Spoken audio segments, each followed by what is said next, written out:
I lost my wife a year and 3 months ago. Debbie's disease was long-term with a gradual decline. We were together 25 years before he died.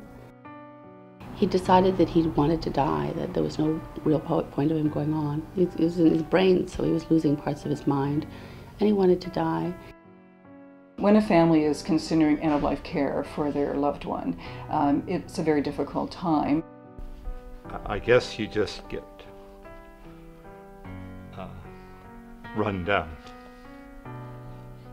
So, and that's the whole idea of hospice in that situation. It's for people that have, been with the person, saw them decline, and been dealing with it.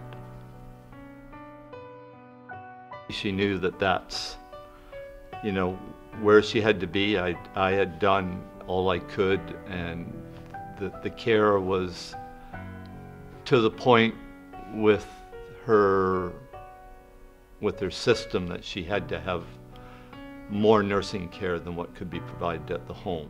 The palliative care team at the hospital were realizing what we wanted to do, and they said, well, I think maybe you should look into residential. He told us that it was a possibility, and we hadn't even thought about it being a possibility. So the hospice was a much better environment for us. Having a hospice in our community allows now the patient to have another option, that they can stay in a home-like environment, but have that extra support that would be provided, by trained volunteers and for other people just being around, which cares for both the patient but also the family. The care was extremely good in the fact that they responded to what I felt they should be doing. Like, there was really good communication between us and the doctor. One of the first things they said was that my role as a caregiver was now going to be over, that they were now going to take over, and then very shortly they called me to take back over as being a caregiver because Debbie wanted me to look after her and to do the pills, and so we actually ended up going back that way. We're there also, to be able to talk to the family and the patient, to explain what's happening and what the next stages are.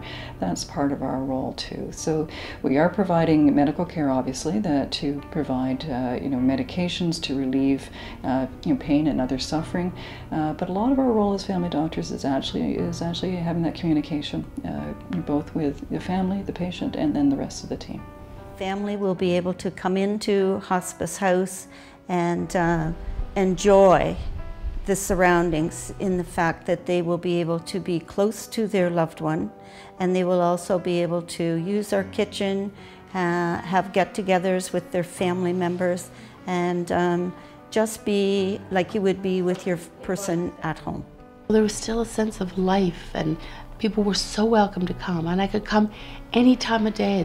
Families are allowed to bring in pictures to make the room look like it would look if they were in their own home. The room was a really nice room to start with, in the fact that it had patio doors that opened onto a patio with bird feeders, and there were squirrels and ducks walking by.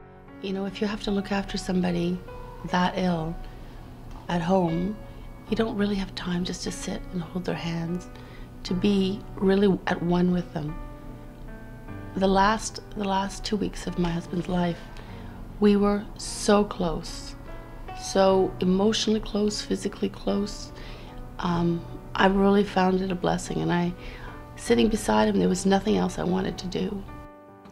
A hospice house would always welcome celebrations, and would always welcome families to come in and celebrate birthdays, anniversaries, Christmas celebrations, and also you could also hold a memorial service at your hospice house. She had her birthday while she was there, and of course she had Valentine's Day, and there they have a big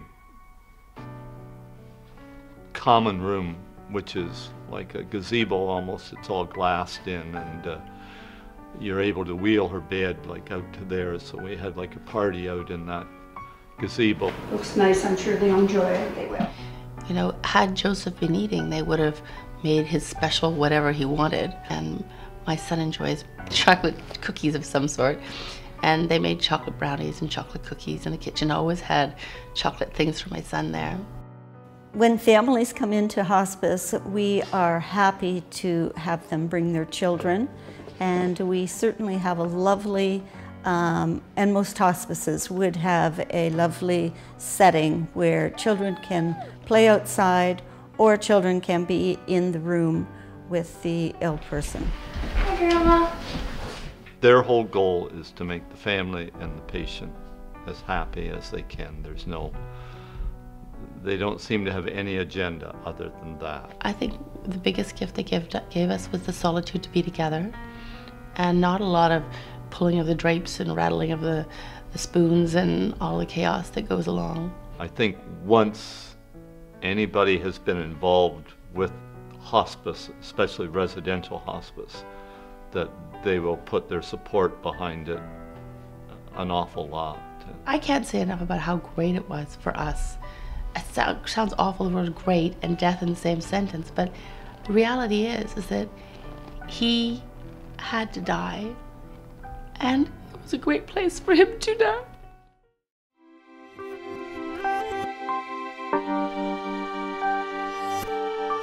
Hospice is a registered, non-profit, charitable organization.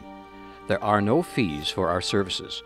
We rely on generous donations from our community to sustain our services.